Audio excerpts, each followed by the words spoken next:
February 20th, 1972, Pomona Fairplex, California. It's the Sunday final of the NHRA Winter Nationals. The California sun is beating down on the strip, the stands are packed, and the air smells like burnt rubber and high-octane fury. In one lane, the Mighty Sox and Martin red, white, and blue Plymouth, CUDA, 426 Hemi, factory backing, the undisputed kings of pro stock for 2 straight years. In the other lane, a bright orange Chevrolet Vega. Yes, a Vega. The same economy car Chevy built to fight imports. Everyone in the tower is whispering, "Who let this thing in pro stock?" Behind the wheel sits Bill Jenkins, stone-faced, arms crossed until it's time to stage. They call him Grumpy, for a reason. He doesn't smile. He doesn't wave. He just builds the fastest, most perfectly engineered machines the drag racing world has ever seen. The tree flashes. The Hemi, CUDA roars, tires smoke, the car lunges forward. But the little Vega, it just hooks.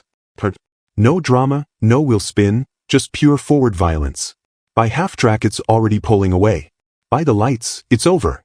The Vega wins, by a car length. The crowd erupts. Sox and Martin crew chiefs stare in disbelief. Commentators are speechless. And somewhere in the pits, big block teams feel a cold chill. Because this wasn't a fluke. That orange Vega, Grumpy's toy, would go on to win 6 national events that year. It would run the first 9-second passes in pro stock history. It would humiliate every big-inch monster on the circuit. Competitors screamed. Manufacturers panicked. NHRA officials held emergency meetings. One car. One man. One season that forced the entire sanctioning body to tear up the rulebook and start over. This wasn't just fast. This was terrifying. How did a tiny economy car body with a small block Chevy completely break pro stock? And why did NHRA have to stop it before it destroyed the class forever? You're about to find out. Welcome to Torque Saga. The Grumpy's toy revolution starts, right now. The birth of pro stock and the 1970 to 1972 landscape. Let's step back just a little further to understand why that orange Vega hitting the strip in 1972 felt like a bomb going off.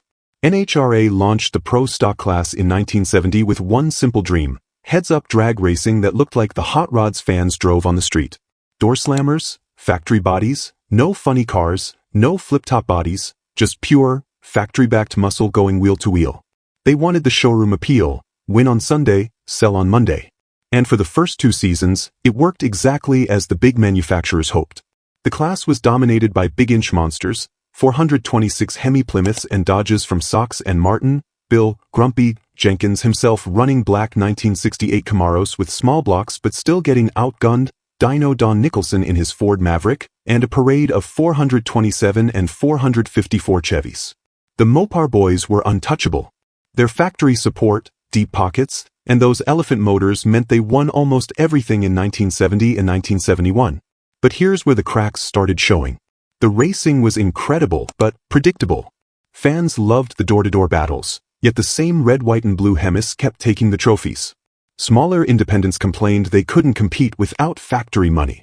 Chevrolet, already hurting from the muscle car slowdown, wanted a way back in without dumping millions into big block programs. So for the 1972 season, NHRA introduced a new rule that changed everything: weight breaks based on engine size and body style. Small block cars, 400 cubic inches or less, got a significant weight reduction. Suddenly, a lightweight body with a destroked 331-inch Chevy could run hundreds of pounds lighter than a 426 Hemi, CUDA. Most teams yawned. They figured the big blocks would still overpower the little motors down the quarter mile. But one man didn't yawn.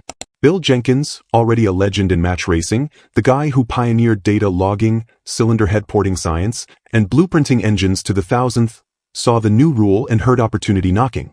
While Chrysler and Ford kept building heavier, big-inch cars, Grumpy went the opposite direction. He looked at the lightest production body GM offered, the brand new 1971 Chevrolet Vega. Aluminum block 4-cylinder economy car. Barely 2,300 pounds stock. He thought, strip it, stuff a naturally aspirated small block in it, exploit every ounce of that weight break, and build the first true purpose-built tube chassis pro stocker the class had ever seen. Everyone else laughed. A Vega? In pro stock? Against Hemis? They wouldn't be laughing for long. Grumpy was about to prove that horsepower isn't just cubic inches and factory money. Sometimes, it's engineering, innovation, and the guts to go where nobody else dares. And when that little orange car rolled out of his Malvern, Pennsylvania shop in early 1972, the entire pro stock world was about to get flipped upside down. The genius move, why the Vega and the revolutionary build. The laughter in the pits didn't last long.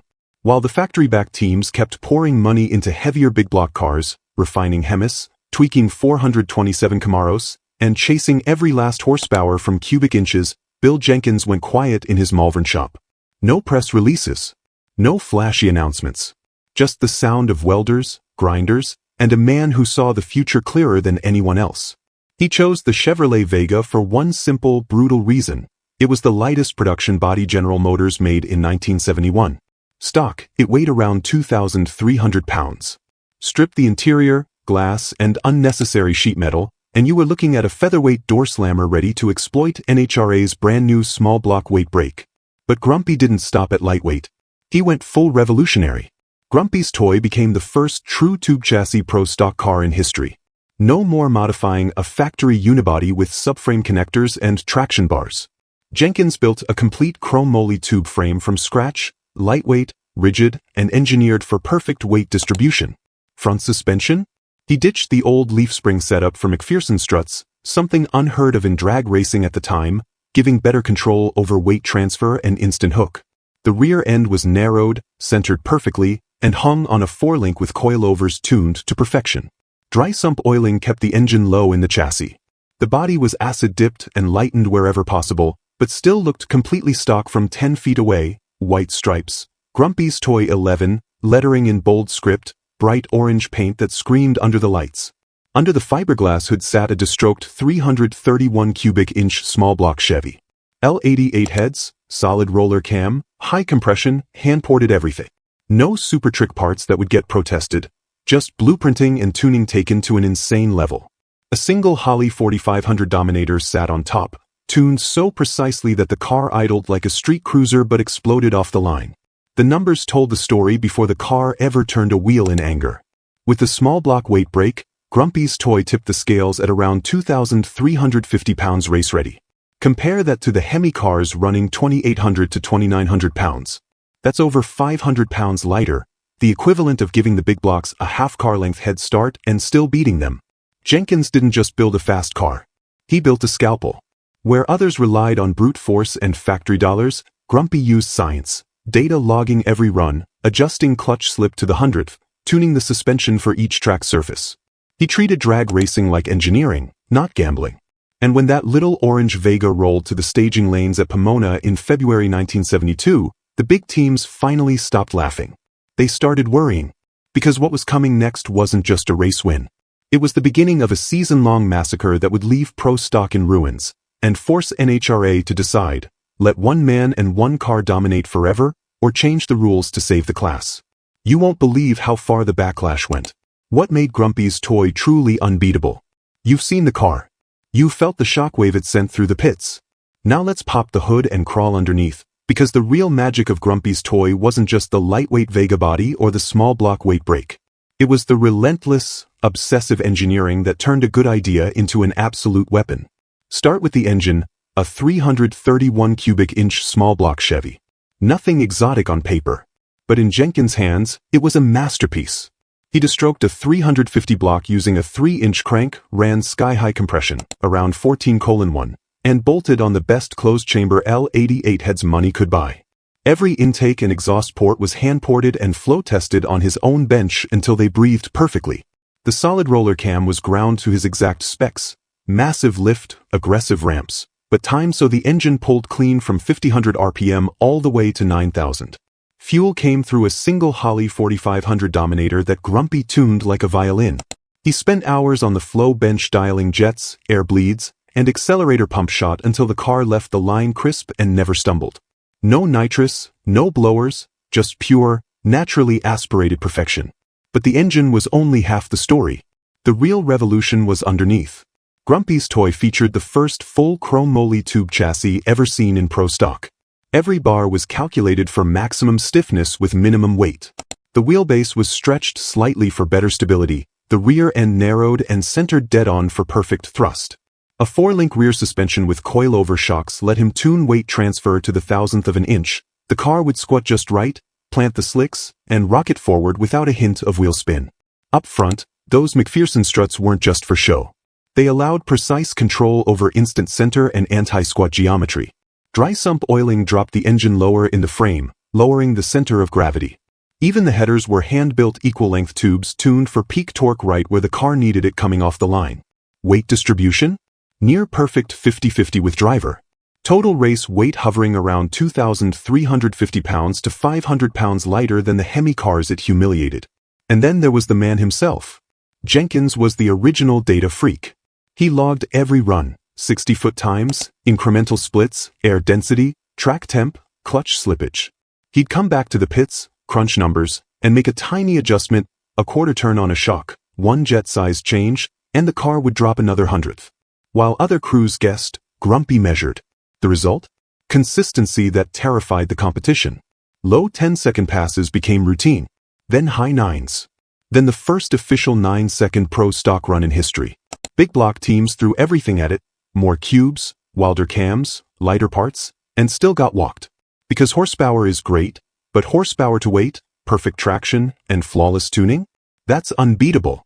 And for one glorious season in 1972, Grumpy's toy was exactly that.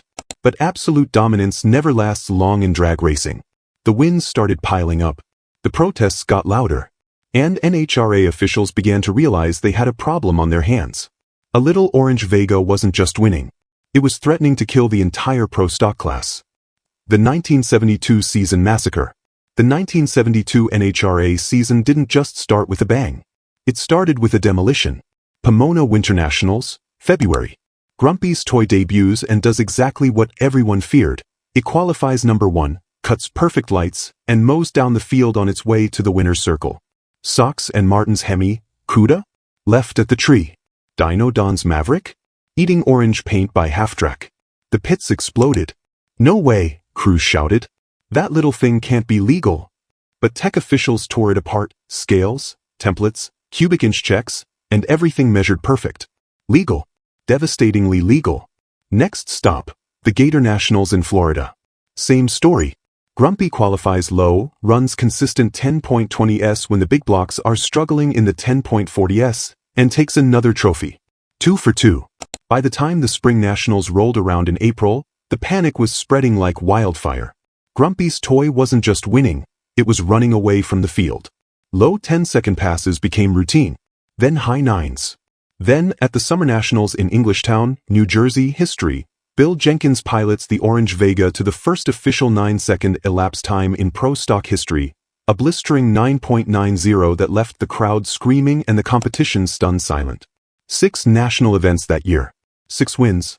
Winter Nationals, Gator Nationals, Spring Nationals, Summer Nationals, Fall Nationals, and the prestigious U.S. Nationals at Indy, the Big Go, where Grumpy again stood in the winner's circle while big block teams watched from the loser's lane. The numbers were brutal. The Vega was running 5 to 8 tenths quicker than the class average in some rounds. Drivers like Ronnie Sox, one of the greatest levers of all time, were cutting .420 lights and still losing by half a car length because the Vega simply accelerated harder, hooked better, and carried momentum like nothing else. After every final, the protests poured in. Chrysler and Ford teams surrounded tech officials, demanding deeper inspections. "There's no way a 331 small block in a Vega can do this," they yelled. NHRA measured, weighed, and tore down the car again and again. Every time, legal. But the damage was done. Fans loved it, the underdog economy car crushing the muscle car kings. Independent racers cheered because Grumpy proved you didn't need factory millions to win. But the factory-backed teams? They were furious. Chrysler threatened to pull support. Ford grumbled. The class was becoming the Grumpy show, and attendance at non-Vega races started to feel lopsided. Behind closed doors, manufacturers lobbied hard. Phone calls to NHRA brass. Meetings in hotel rooms after events. Do something, they demanded, or pro stock dies. Bill Jenkins just kept winning, stone-faced as ever, logging data, tuning shocks, and letting the car do the talking. He knew the storm was coming. Because when one car is this much better than everything else, the rulebook always changes. The question wasn't if NHRA would act. It was how far they'd go to stop the unstoppable orange Vega. And trust me, the backlash was about to get ugly. The storm finally broke. By the end of the 1972 season, with 6 national event trophies sitting in Bill Jenkins' Malvern shop and the orange Vega still unbeaten on the biggest stages, the pressure on NHRA became unbearable. Chrysler's factory teams, led by Sox and Martin, were livid. They'd spent millions developing the 426 Hemi program, only to watch a small block Vega make it look obsolete. Ford's Dino Don Nicholson and Hubert Platt were right there with them. Phone calls flew between team managers and NHRA headquarters in North Hollywood. Letters were written. Meetings were held behind closed doors at every national event. The message was crystal clear. Do something about Jenkins and that damn Vega, or we're pulling our support. NHRA didn't want to lose the manufacturers. Pro Stock was built on factory involvement. The win on Sunday, sell on Monday, promise. If Chrysler and Ford walked, the class could collapse. So the rulemakers went to work. For 1973, the first changes came fast. The generous small block weight break that Grumpy had exploited so perfectly was slashed. Minimum weights were raised across the board for lighter bodies. The Vega formula, tiny car plus small block, suddenly carried hundreds more pounds of ballast. But Jenkins didn't flinch. He built Grumpy's Toy X and 11 updated Vegas with even more refinement, and kept winning early in '73. NHRA went further. By mid-1973 and into 1974, they introduced stricter chassis specifications, limited how far you could narrow rear ends, mandated more stock components in the suspension, and eventually phased out the extreme weight brakes altogether. Tube chassis freedom was curtailed. Engine setbacks were regulated more tightly. The goal wasn't hidden: make it impossible for one combination to dominate like the Vega had. The popular myth you'll still hear today, NHRA banned the Vega, isn't quite true. They never outright banned the body style. But they changed the rules so dramatically that the small block/light body advantage evaporated. Grumpy adapted for a while, switching to heavier Pontiac Astors and even a big block Camaro when the numbers demanded it. But the magic was gone. The class became more balanced and more expensive. Independent racers found it harder to compete without factory help. Some called it progress. Others called it punishment for brilliance. Jenkins himself never complained publicly. He just kept building, kept logging data, kept pushing the envelope wherever the new rules allowed. In interviews years later, he'd shrug and say, "I used the rules that were there. When they changed them, I used the new ones." But the truth stings. The most innovative, most dominant car Pro Stock had ever seen was effectively legislated out of existence. Not because it was illegal, because it was too good. And in motorsports, sometimes being too far ahead isn't rewarded. It's neutralized. But here's the twist nobody saw coming. Instead of killing innovation, Grumpy's toy forced the entire class to evolve. Tube chassis became standard. Data-driven tuning became mandatory. Engineering over cubic inches became the new religion. The Vega didn't die. It changed Pro Stock forever. The orange Vega didn't disappear quietly. It roared one last time, then changed the face of Pro Stock forever. Bill Jenkins kept racing his Grumpy's Toy series into 1973 and 1974, adapting to every rule tweak NHRA threw at him. He squeezed wins out of updated Vegas, switched bodies when he had to, and never stopped innovating. But the golden window, that perfect storm of rules, weight break, and engineering genius, was closed. Yet here's the beautiful irony. The car that NHRA neutralized to save the class actually saved it in a bigger way. Before Grumpy's Toy, Pro Stock was heading toward big block boredom. One combination dominating, independents priced out, fans watching the same teams win every weekend. The Vega shook everyone awake. Suddenly, tube chassis weren't experimental, they became mandatory for anyone serious about winning. Data logging went from nice to have to must have. Teams started treating suspension geometry like rocket science. Cylinder head porting, blueprinting, and airflow research exploded. The entire class leveled up. What Jenkins proved in one season became the blueprint for modern door slammer racing. Today's mountain motor Pro Stock cars, super stockers, even radial tire outlaw classes, they all trace DNA back to that little orange terror. The obsession with weight distribution, instant center, and perfect 60-foots? That's Grumpy's legacy. And the man himself? He earned the title Father of Pro Stock, not because he won the most races, though he won plenty, but because he forced the sport to grow up. He showed that brains, precision, and courage could beat factory millions, even if only for a little while. In later interviews, Jenkins was typically understated. "I just built the best car I could under the rules that existed," he'd say. But his eyes would light up talking about those runs, those 9-second slips, the look on Ronnie Sox's face when the Vega pulled alongside. He never felt bitter about the rule changes. He understood the game: innovate, dominate, force the rule makers to react. Then innovate again. That's the bigger lesson Grumpy's toy left us. In motorsports, the greatest pioneers aren't always the ones with the most trophies. Sometimes they're the ones who get legislated against, because they were simply too far ahead. Smokey Yunick did it in NASCAR. Bill Jenkins did it in NHRA. They didn't cheat the rules. They mastered them so completely that the rules had to evolve. And because of that little orange Vega that everybody laughed at, Pro Stock became the most technically sophisticated heads-up class in drag racing. Grumpy didn't just build a fast car. He built the future. The dust has settled on the quarter mile. The orange Vega sits in museums and private collections now, a quiet reminder of the season when one man turned the drag racing world upside down. Bill Jenkins didn't set out to break NHRA. He didn't set out to make enemies or start controversies. He just built the absolute best race car the rules allowed, and when the rules caught up, he tipped his hat and moved on to the next challenge. But every time a Pro Stock car launches today, tube chassis flexing just right, small block screaming to 9 grand, slicks planting like they're glued to the track, that's Grumpy's toy still echoing down the strip. He showed us that true innovation doesn't always come from the biggest budget or the loudest engine. Sometimes it comes from a quiet shop in Pennsylvania, a guy with a notebook full of data, and the courage to build something nobody else would dare. Grumpy didn't just win races. He changed the game. And that, my friends, is the real revolution. So here's my question to you. Was NHRA right to change the rules and restore balance? Or should they have let Grumpy keep dominating and see how far the class could evolve? Drop your thoughts in the comments, small block loyalists, big block defenders. I want to hear from all of you. Who's the greatest Pro Stock innovator of all time?